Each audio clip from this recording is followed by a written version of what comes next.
नमस्कार साथियों। रीडर्स के यूट्यूब चैनल पे आपका एक बार फिर स्वागत है। साथियों, आज अपनी जो बात है वो न्यू एजुकेशन पॉलिसी पे होगी।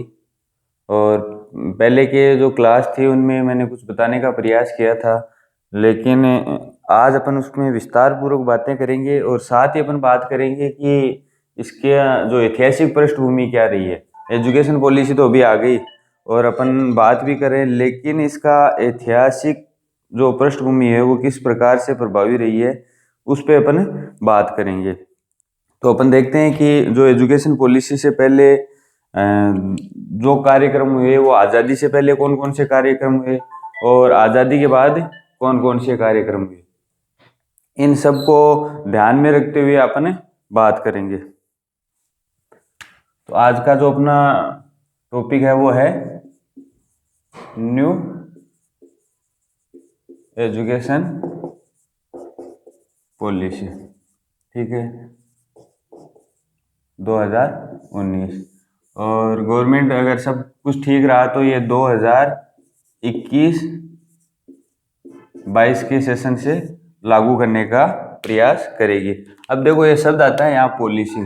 पॉलिसी का मीनिंग है मतलब एक विजन है गवर्नमेंट का कि किस तरह से वो इस विजन के अनुरूप काम करते हुए आगे अपने इसको एक्ट के रूप में लाएगी। तो पॉलिसी का मतलब होता है विजन या सोच। मतलब एक सोच है सरकार की कि इस तरह का स्ट्रक्चर अब अपने को इस एजुकेशन पॉलिसी में लाना है। इससे पहले दो एजुकेशन पॉलिसी था, ये तीसरी थर्ड एजुकेशन पॉलिसी है। थर्ड एजुकेशन पॉलिसी है। अब जब संसद में पास हो जाएगा उसके बाद बिल बन जाएगा तो ये वास्तविक रूप से क्या हो जाएगी, इम्प्लीमेंट हो जाएगी। इस पे मुख्य रूप से जो जोर दिया गया है वो रटने से सीखने पर जोर दिया गया है। यानी कि जो अब तक की पढ़ाई जो मान रहे हैं अपन वो रटने पर ज्यादा फोकस था, लेकिन इस एजुकेशन पॉलिसी में रटने से सीखने पर बल दिया गया है। ठीक है, नेक्स्ट जो इसका बिंदु रखा गया है वो पाठ्यक्रम।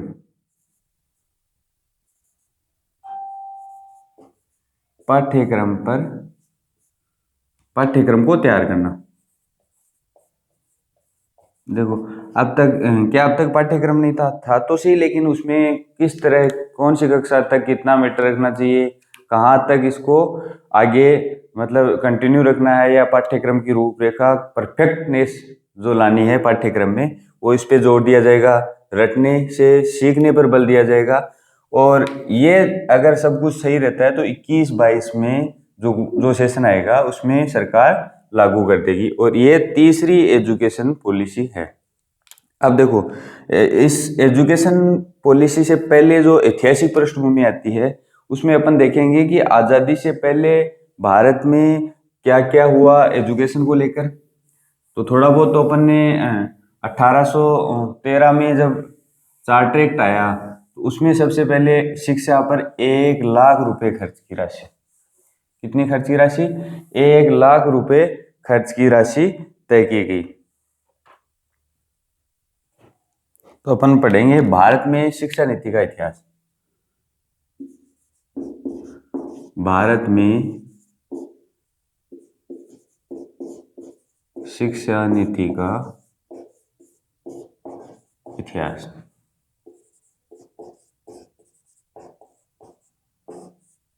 इतिहास में अपन जाएंगे तो अपन पढ़ेंगे कि आजादी से पूर्व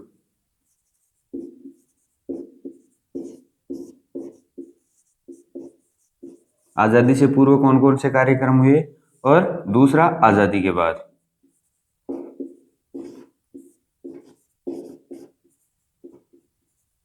ठीक बात है। तो आजादी के पूर्व घटनाओं में अपन देखते हैं कि सबसे पहले मैंने जब संवैधानिक विकास पढ़ाया था राजनीति विज्ञान के अंतर्गत तो उसमें अपन ने बात की थी कि 1813 चार्टर एक्ट, इसमें भारत में शिक्षा के लिए अंग्रेजों द्वारा, अब ये नहीं है कि मतलब 1813 से पहले भारत में शिक्षा की कोई बात ही नहीं होती थी, लेकिन एक संवैधानिक व्यवस्थित तरीके से डॉक्यूमेंटली जैसे बात, ऑफिशियली जैसे बात की जाए तो 1813 में अंग्रेजों द्वारा चार्टर एक्ट के माध्यम से 1 लाख रुपए की राशि,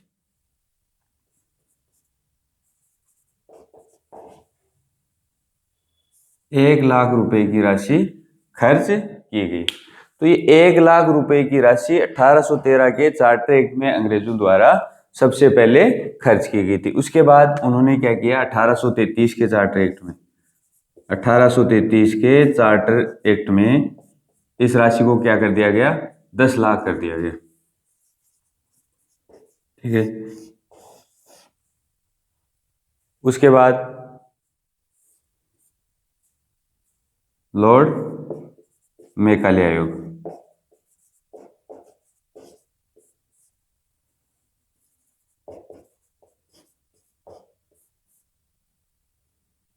1835। लॉर्ड मेकाले महोदय ने क्या किया कि भारत में जो क्लर्क, जो बाबू क्लास को पैदा करने के लिए और एक सस्ता वर्कर प्राप्त करने के लिए अंग्रेजी शिक्षा के माध्यम से, अंग्रेजी माध्यम के अच्छे वर्कर तैयार करने के लिए एक मेकाले ने एक फॉर्मेट लेके आए जिसमें भारत में एजुकेशन पॉलिसी में अंग्रेजी भाषा भारत की पॉलिसी के अंतर्गत आ जाती है और शिक्षा में इसका प्रभाव चालू होता है। ये हालांकि अंग्रेजों के स्वार्थ स्वरूप भारत में भाषा के लिए अंग्रेजी को बनाया गया था, क्योंकि उन्हें एक अच्छी बाबू क्लास जो कैटेगरी है वो अच्छे वर्कर के रूप में और सस्ते वर्कर के रूप में चाहिए थी, इसलिए लॉर्ड मेकाले ने इसको चालू किया था। उसके बाद आता है वुड डिस्पेच और सेटलर आयोग। तो 1854 में वुड डिस्पेच,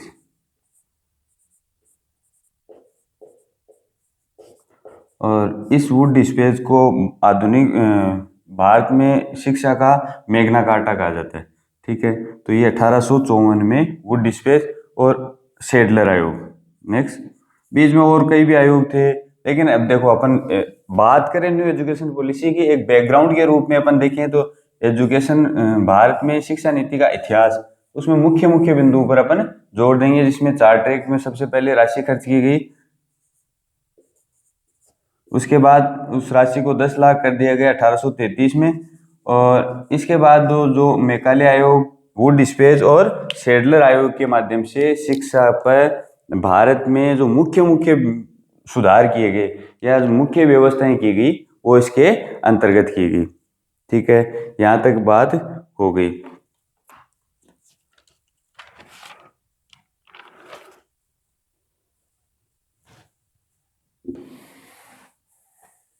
ये तो हो गई आजादी के पूर्व की बात। अब जो नेक्स्ट है अपने आजादी के बाद, तो सबसे पहले विश्वविद्यालय आयोग या सर्वपल्ली राधाकृष्ण आयोग भी बोलते हैं उसको, उस आयोग 1948-49, इसमें सबसे पहले जो सेकेंडरी शिक्षा है, मतलब जो स्कूली शिक्षा में सेकेंडरी शिक्षा है, उस पर बल दिया गया। तो आजादी के बाद जो पहली घटना है वो है इसमें विश्वविद्यालय आयोग, विश्वविद्यालय आयोग 1948-49। इसके जो अध्यक्ष थे वो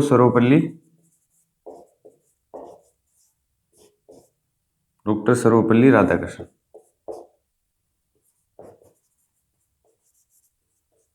ठीक है, ये प्रथम उपराष्ट्रपति भी थे और इनके लिए ही 5 सितंबर को याद रखा जाता है, जो आने वाला है भी, ध्यान रखना, अगर गुरुजनों के लिए बहुत बड़ा सम्मान का दिन है।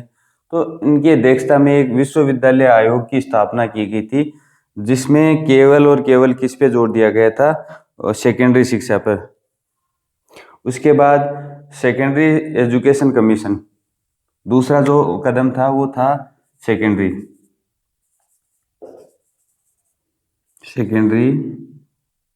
एजुकेशन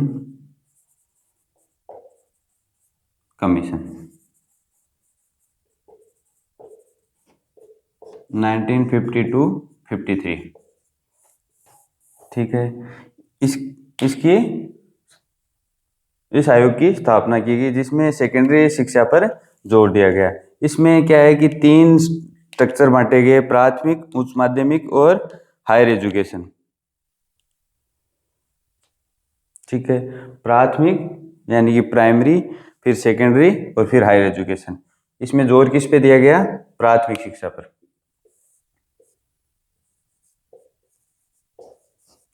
सॉरी, सेकेंडरी शिक्षा पर जोर दिया गया और 3 स्टेज बना दिए गए, प्राथमिक,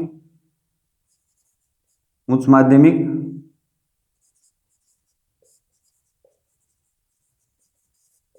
और हायर एजुकेशन, उच्च शिक्षा।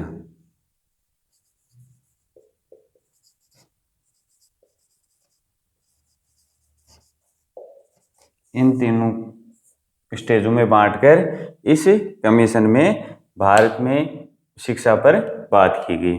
अब अपन इसमें आगे देखेंगे कि प्रथम जो आयोग है उसकी स्थापना हो जाती है 64-66 में। प्रथम शिक्षा आयोग माना जाता है DS कोठेरी की अध्यक्षता में। ठीक बात। और उसके बाद 1968 में शिक्षा नीति लागू कर दी जाती है।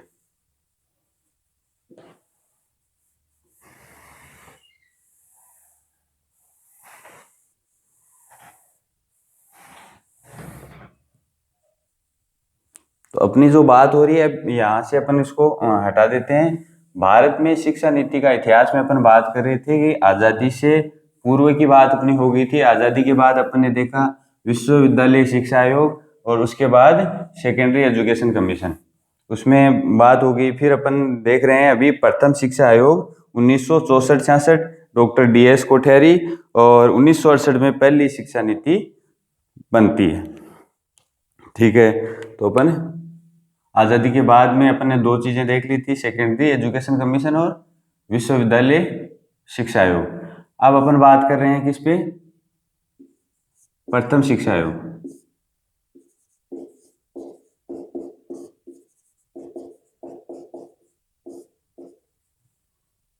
नाइनटीन 66। और इसके जो अध्यक्ष थे वो कौन थे? Doctor DS कोठेरी।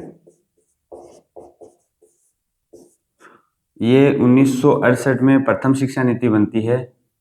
प्रथम, इसी के आधार पर, DS कोठेरी के आधार पर प्रथम शिक्षा नीति बनती है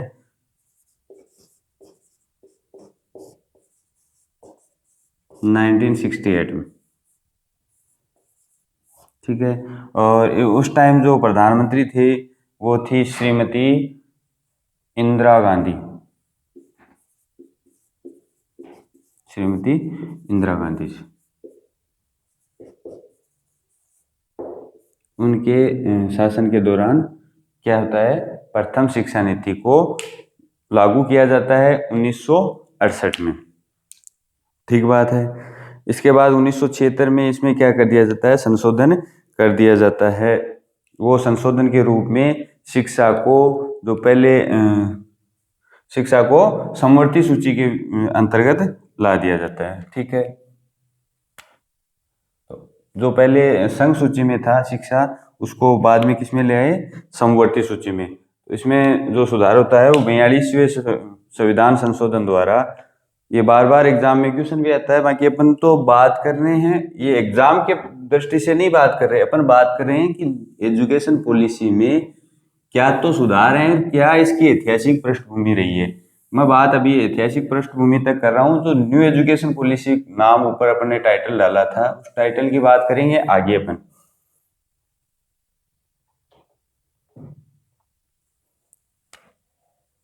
तो 1946,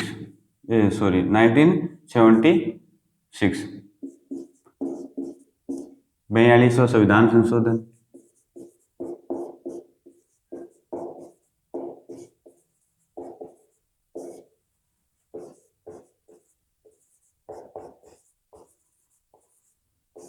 जिसमें शिक्षा को संघ सूची से डालकर कहाँ डाला जाता है?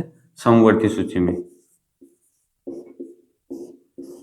शिक्षा को समवर्ती सूची में डाल दिया जाता है। ठीक है, ये बात हो गई। और इसके बाद क्या आता है कि न्यू एजुकेशन पॉलिसी सेकंड आ जाती है, दूसरी शिक्षा नीति सेकंड एजुकेशन पॉलिसी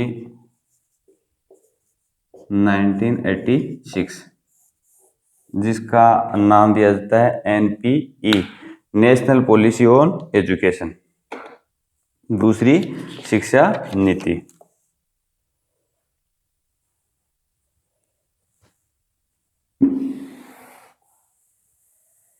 ये पहली एजुकेशन पॉलिसी आ गई थी। DS कोठारी की अध्यक्षता में प्रथम आयोग का गठन किया जाता है। उसके बाद 1968 में पहली बार श्रीमती इंदिरा गांधी जी के समय, जो उनका प्रधानमंत्री काल था, उस दौरान पहली एजुकेशन पॉलिसी आती है तथा उस पॉलिसी में क्या कर दिया जाता है, शिक्षा नीति पर जोर दिया जाता है। ये थी पहली शिक्षा नीति।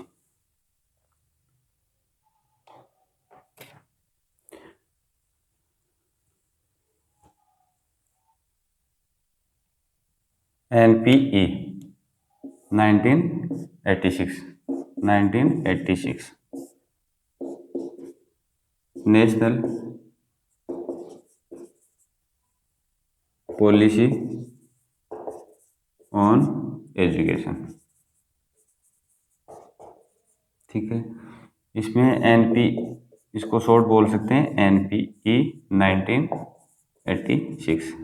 अब इसमें भी ये जो अब तक अपने पास जो एजुकेशन पॉलिसी है वो 1986 के फॉर्मेट के आधार पर है।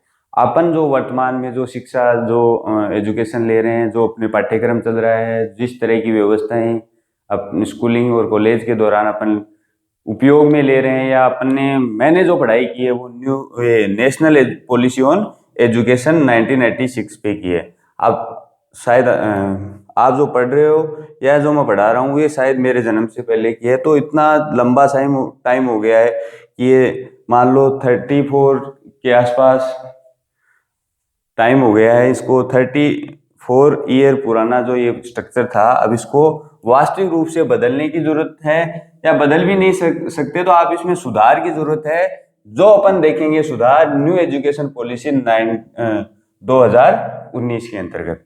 तो ये अपना जो अपनी जो एजुकेशन हुई है, जो मेरी जो एजुकेशन हुई है वो 1986 की नेशनल पॉलिसी ऑन एजुकेशन पे हुई है। उसमें कुछ 1992 में सुधार होते हैं जो ज्यादा मतलब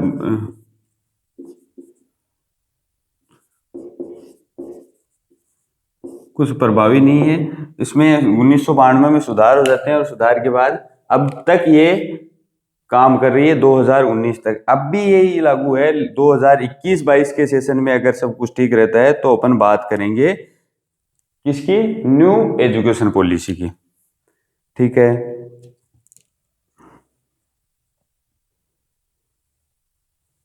यहां तक बात होगी। अब अपन एक रिपोर्ट आती है TSR सुब्रमण्यम की, जो एजुकेशन पे 27 मई 2016 को रिपोर्ट जारी की जाती है। उसमें बात की जाती है कि आप सभी राज्य और सभी शिक्षाविद और सभी प्रबुद्ध नागरिक जो थर्ड एजुकेशन पॉलिसी भारत सरकार लाना चाहती है उसके लिए सुझाव दो। और ये रिपोर्ट 27 मई 2016 को TSR सुब्रमण्यम ने दी थी। फिर डॉक्टर K. कस्तूरीरंगन कमेटी की रिपोर्ट पर 31 मई 2019 को न्यू एजुकेशन पॉलिसी जारी की जाती है।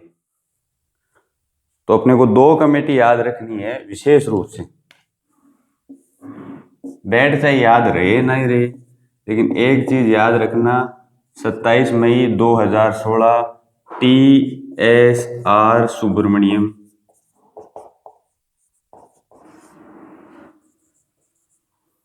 की रिपोर्ट के आधार पे जो दूसरी रिपोर्ट एजुकेशन पॉलिसी की जारी होती है वो होती है डॉक्टर D.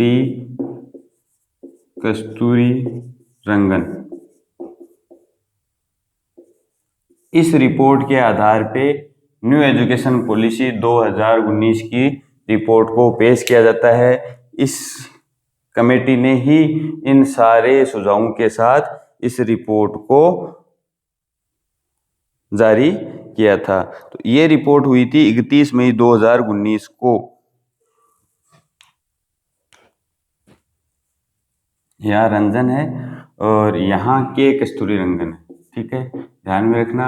और ये हुई थी मई 2019 को, इतना याद रख लेना। और डेट याद रखो तो 19 मई 2019 को।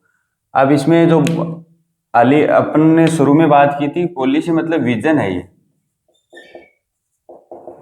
इस विजन को 1 साल तक आपके सामने रिपोर्ट के रूप में पेश किया है। आपको इससे नेगेटिव और पॉजिटिव इफेक्ट पूछे जाएंगे। यहाँ 31 मई है, सॉरी, देखो डाटाज की बहुत सारे डाटाज होते हैं और आप याद कर सकते हो। मई 2019 काफ़ी है, 31 मई 2019 याद कर सको तो बहुत बढ़िया है, ठीक है। अब इस रिपोर्ट में क्या लक्ष्य रखे गए हैं, जैसे कि बात की गई है 100% युवा तथा वयस्क साक्षरता की बात की गई है। जीडीपी में जो अपनी रेट चल रही है अभी, जो जीडीपी का खर्च 2.67% तक हो रहा है, उसको 6% तक ले जाने की बात इस पॉलिसी में की गई है। और एमएचआरडी को नाम बदल के क्या दिया है, शिक्षा मंत्रालय नाम दिया गया है। इसके बाद इसमें जो है स्कूल में जो थोड़े इसमें डाटाज दिए हैं वो आपको मैं बता देता हूँ।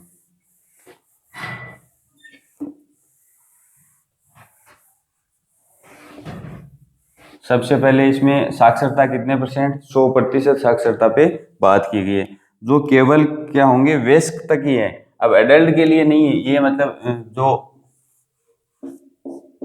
लक्ष्य रखा गया है 100% साक्षरता, ठीक है। उसके बाद इसमें बात की गई है जो शिक्षा पर वर्तमान में जीडीपी का कितना खर्च हो रहा है, 2.67%। उसको बढ़ा के कितना करना है, 6% तक लाना है, ठीक है। उसके बाद इसमें क्या किया गया है, जो एमएचआरडी मंत्रालय है वर्तमान में एजुकेशन पे जो मंत्रालय काम करता है उसका नाम है एमएचआरडी, ठीक है। उसका नाम बदल के क्या कर दिया गया है, शिक्षा मंत्रालय, ठीक है। जैसे वित्त मंत्रालय हो गया, जैसे विदेश मंत्रालय हो गया, अब क्या होगा, शिक्षा मंत्रालय भी होगा। जो पहले क्या था, एमएचआरडी था। अब इसमें और जो डाटाओं के साथ बात की गई है वो बात ऐसे की गई है कि इसमें रिपोर्ट में यह आया कि स्कूल के अंतर्गत 6 साल की उम्र में जो इनरोल्ड होने वाले बच्चे हैं वो कितने हैं,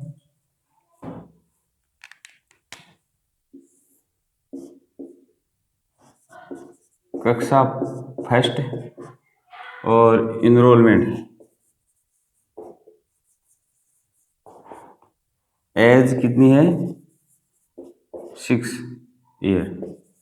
6 साल के इनरोल्ड होने वाले बच्चे अपने पास 96 और या 97% तक हैं।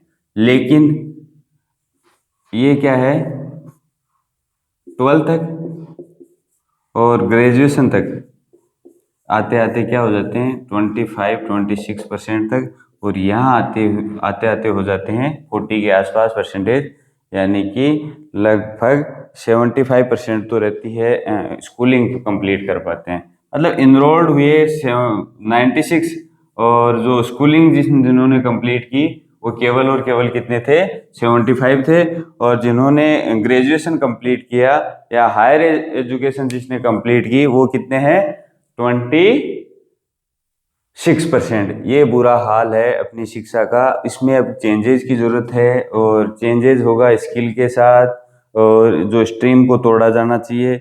और इस एजुकेशन पॉलिसी का जो मुख्य उद्देश्य है वो 2 करोड़ बच्चे जो बीच में एजुकेशन छूट जाती है उनको वापस क्या करना, शिक्षा से जोड़ देना, ठीक है। ये बात हो गई।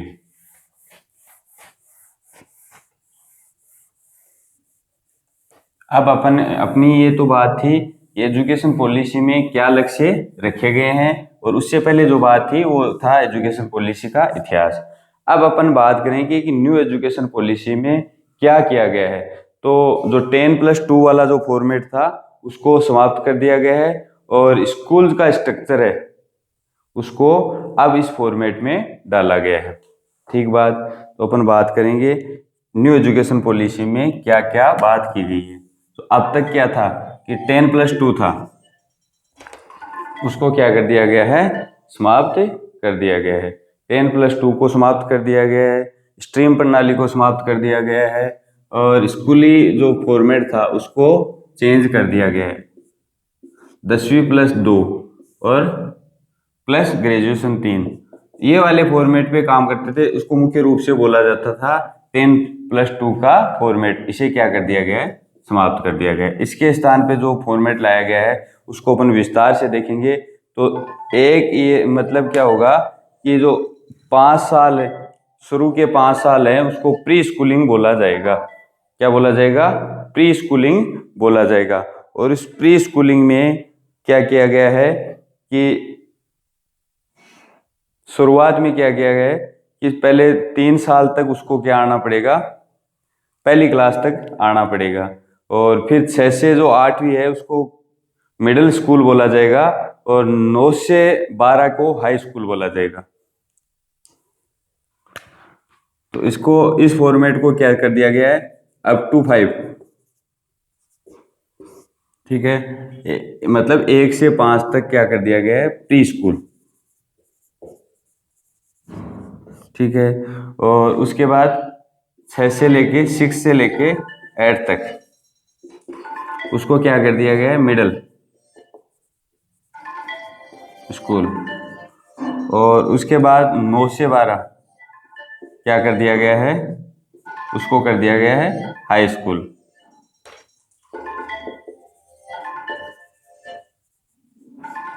ठीक बात है, ये बात हो गई। अब इसमें क्या गया है कि जो ग्रेजुएशन है उसका 4 ईयर का प्रोग्राम बना दिया गया है, जिसमें पहले क्या होगा कि 1 साल अगर आपने ग्रेजुएशन कर ली और छोड़ दी तो 1 साल का आपको सर्टिफिकेट दिया जाएगा। अगर 2 साल बाद में आप छोड़ते हो तो उसका आपको डिप्लोमा दिया जाएगा। 3 साल बाद में आप छोड़ते हो तो उसकी ग्रेजुएशन डिग्री होगी, और 4 साल आप कंप्लीट करते हो तो उसको रिसर्च प्लस ग्रेजुएशन की डिग्री दी जाएगी। तो यहाँ तक की तो बात हो गई क्या, स्कूलिंग की। अप टू 5 तक उसको प्री स्कूल, 6 से 8 मिडल, और 9 से 12 हायर स्कूल। ठीक बात।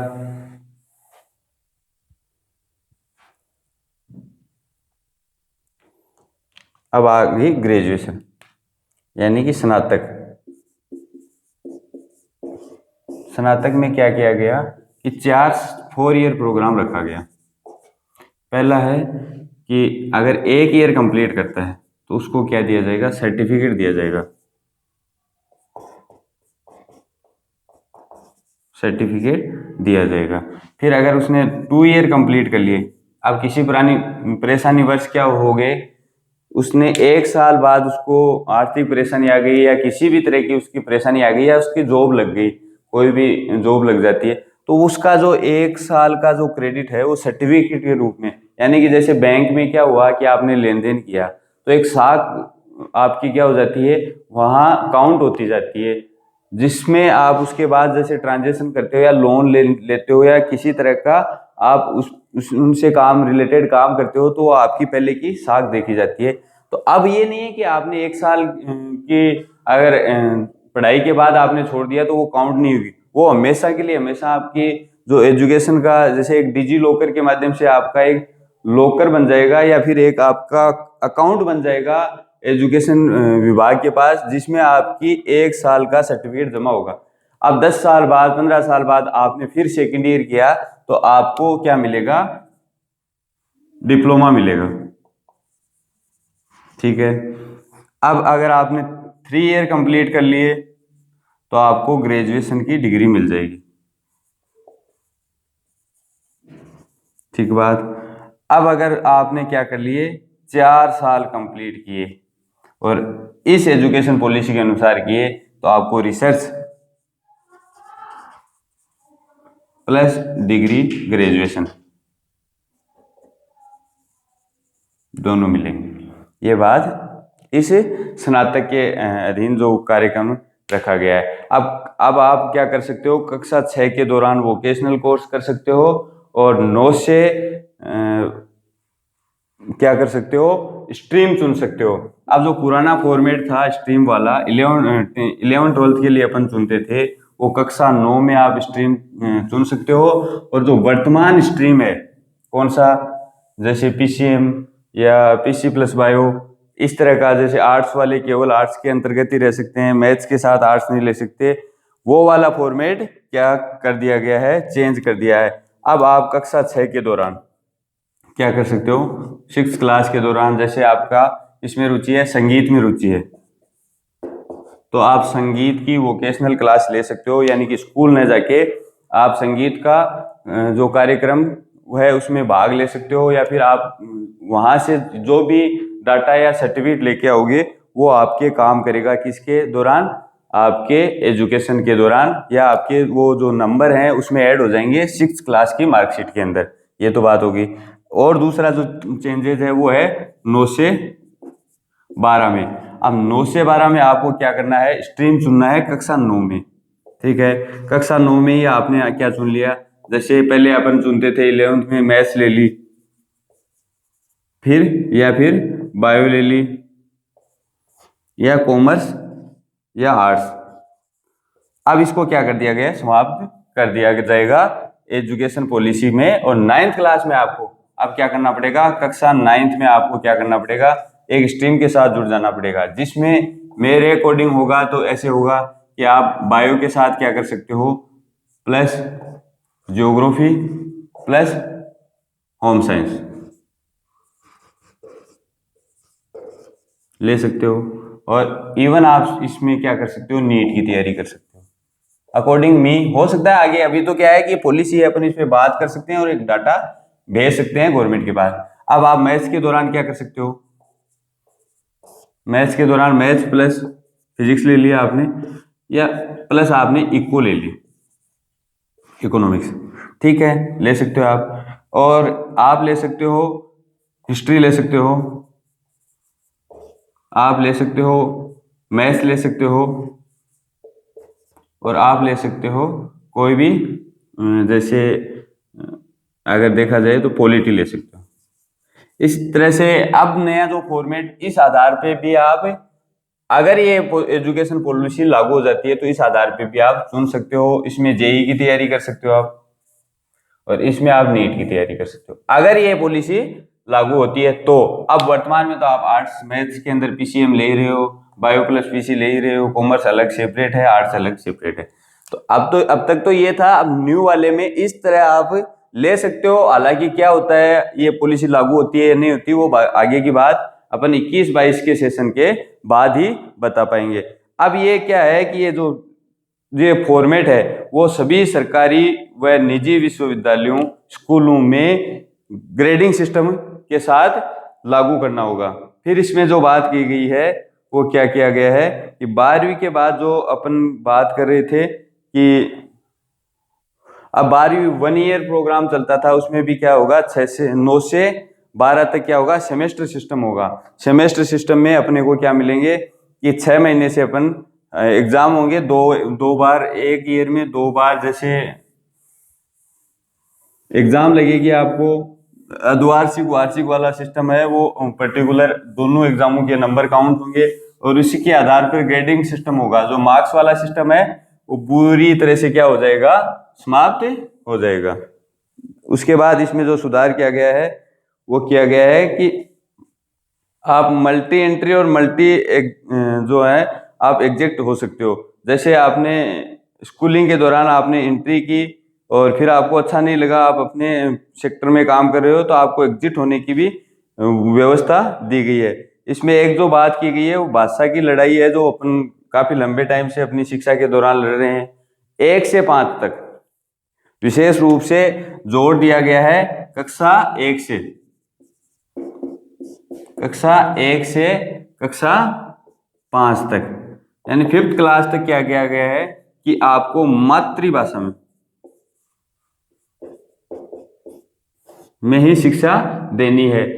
और ऑप्शनल के रूप में, एक विषय के रूप में आप क्या रख सकते हो, अंग्रेजी को रख सकते हो। तो विषय के रूप में आप क्या पढ़ा सकते हो, अंग्रेजी पढ़ा सकते हो। लेकिन भाषा की अनिवार्यता अंग्रेजी को क्या कर दिया गया है, यहाँ मौन कर दिया गया है। ये अगर पॉलिसी इंप्लीमेंट होती है तो मातृभाषा में आप हिंदी, संस्कृत, जो भी आपकी मलयालम, कोई भी कन्नड़, तेलुगु, जो भी भाषा है उसको आप लागू कर सकते हो। इसके बाद इसमें क्या किया गया है,